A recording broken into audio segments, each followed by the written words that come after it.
Good afternoon, Keith Tebow with you again. Thank you for joining us. We're continuing our discussions over the past few weeks on how the new school year will fare for some of our schools. And I'm pleased to be joined by a representative of one of the charter schools in Fall River.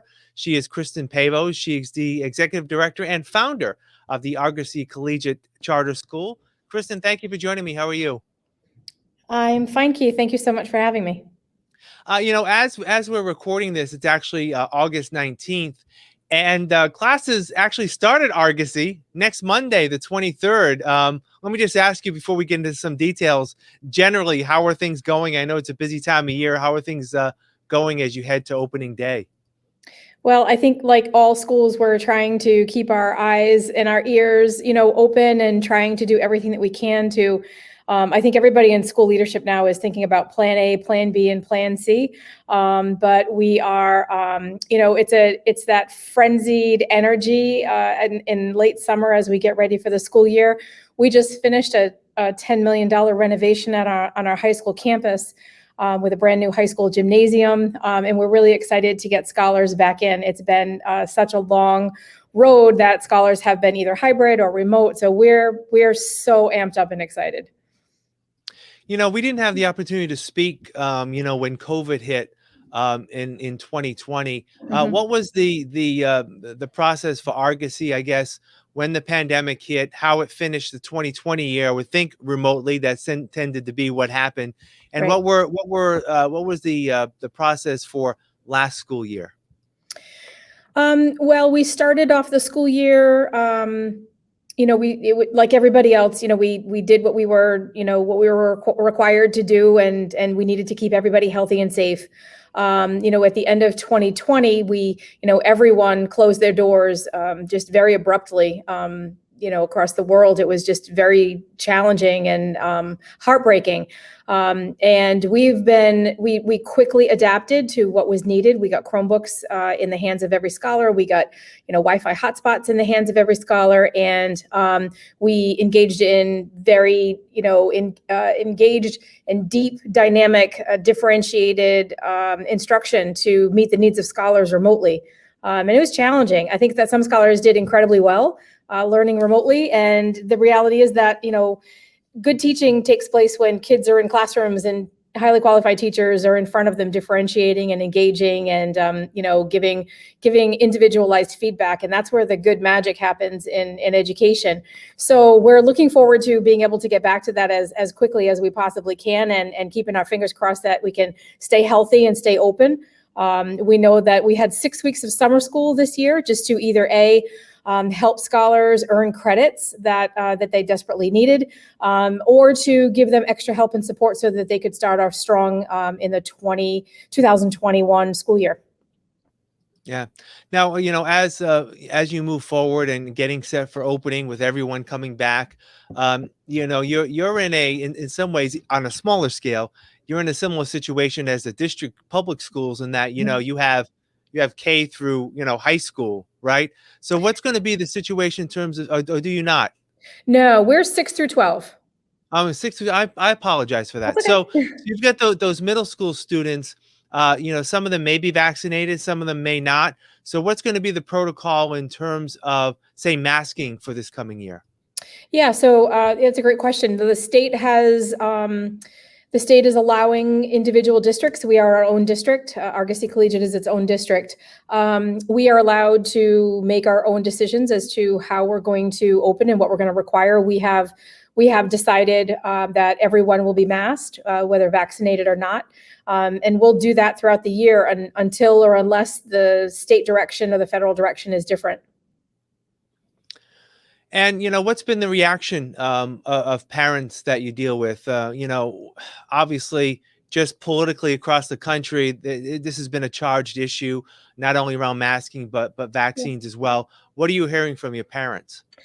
Honestly, it hasn't, within our community, it hasn't been terribly polarizing, to be quite honest. I think that parents, even though no one is excited to have their kids in masks and, even like we're in teacher professional development this weekend. So, every year we start off professional development and I tell the story about Argosy Collegiate and my Building Excellent Schools Fellowship and how Argosy Collegiate came to be. Everything from how we get our name to the mission and the vision of the school and why we're in the south side of the city, renovations of our buildings that once were school buildings. And I tell that story, and it's hard to speak publicly with a mask on.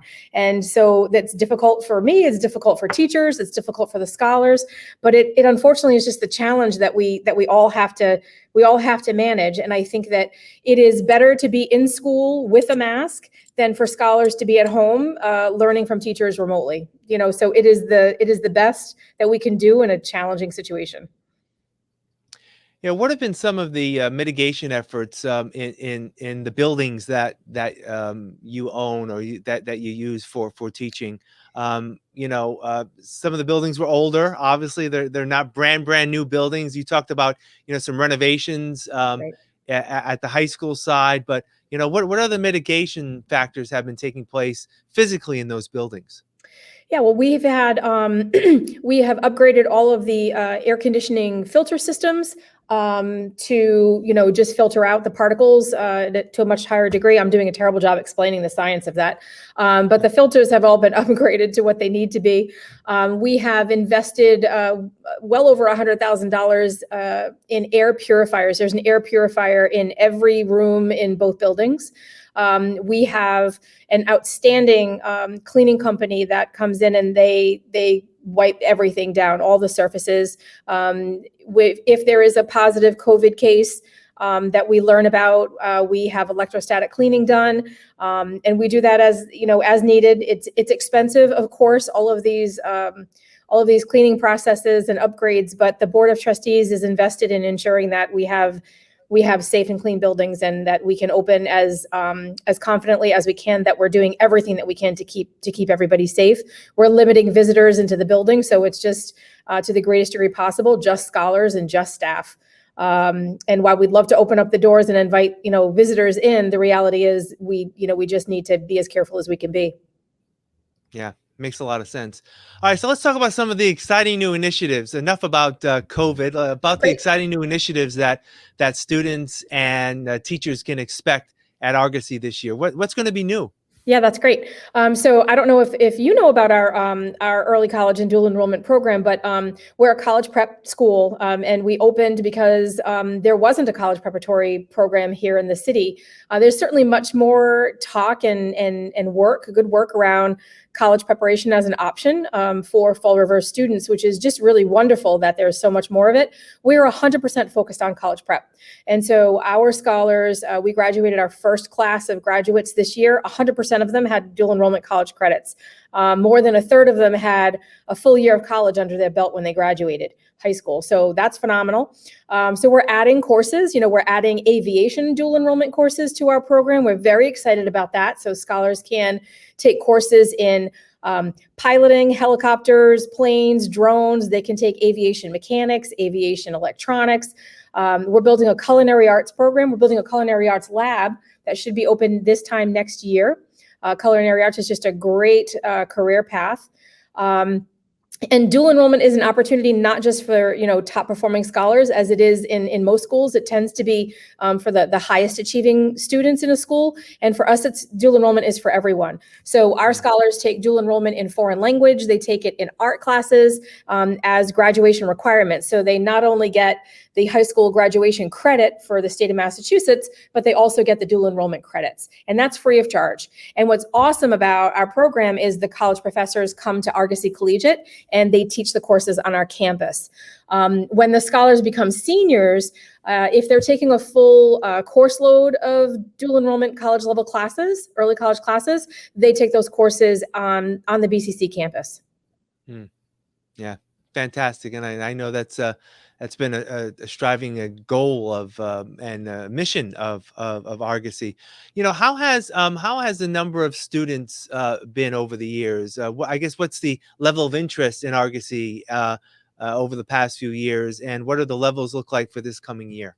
Yeah, so our top enrollment, so we were chartered for 644 scholars across 7 grades. So we're grades 6 through 12. So we have roughly 100 scholars in grades 6, 7, 8, and 9.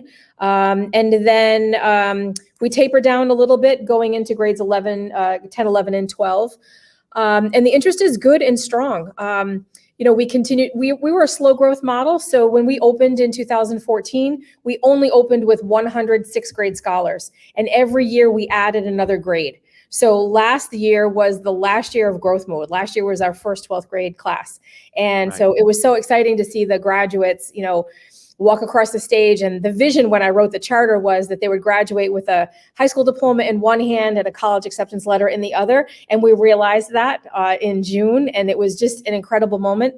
And so the college acceptances and the scholarships were unbelievable. We have a scholar who is going to Suffolk University. And when he met with his advisor said, all of these dual enrollment credits we're going to accept. So he was able to cut a full year off of his bachelor's program. And if you translate that to dollars saved, that's a full year of tuition. And I don't know the exact tuition at Suffolk, but I would imagine it's somewhere around $45,000 or $50,000 a year.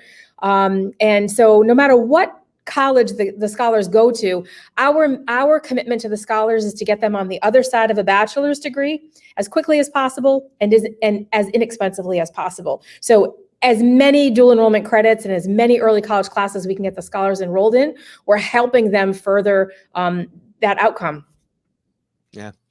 How I asked you about the parents and their thoughts heading into the year. Yeah. How are the teachers feeling? Are they really excited to get back in the classroom and really start welcoming these students back and doing what would be sort of masks excluded, I guess, as a normal school year coming up?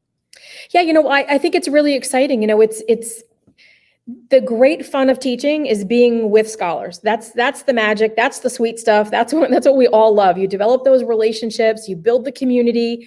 It's not just about the classes and the courses that you take. That's all great and lovely. It's also about the other great stuff like clubs and activities and athletics. And we're so excited.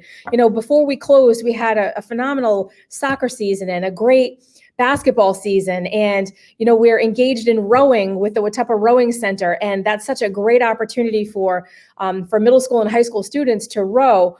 And they can actually row, at the college level and get scholarships through those experiences. So those are the experiences that we really want to engage with the scholars. Yes, it's about really great education and great courses, but it's also about trying to figure out what scholars might want to do with their lives and to help build career interests. And it's also that camaraderie and being part of a team and also being community engaged. Doing community service is a part of our program as well. And so the teachers are very excited, really excited. And we're learning, every day and every week and every month, we're thinking about how do we become better teachers, better educators? What more can we do? We're always trying to push the bar to make the school just an outstanding experience for the scholars. We want the scholars when they wake up in the morning they can't wait to get to school. We even want to open up the gym before school opens so that the scholars can come in and they can, work out or shoot hoops or play some volleyball before classes even start. And that's a great thing for kids. You want kids to be excited about coming to school and be excited about living in Fall River and making Fall River a better place to live. Yeah. Kristen Pavao, the executive director at the Argosy Collegiate Charter School. Thank you for catching us up on all the great things that's happening at Argosy this year. Good luck on the new school year, and hopefully we'll be able to catch up again sometime, maybe midway through the school year, and you can share more great stories about what's happening at Argosy. Looking forward to it. And if any of your listeners are interested, we are enrolling grades 6 through 12. They can go to argosycollegiate.org and fill out an application. We have a lottery coming up in September. It's not too late to get a seat. All right. Very good. Kristen, thank you for your time. I appreciate it. Really appreciate it as well.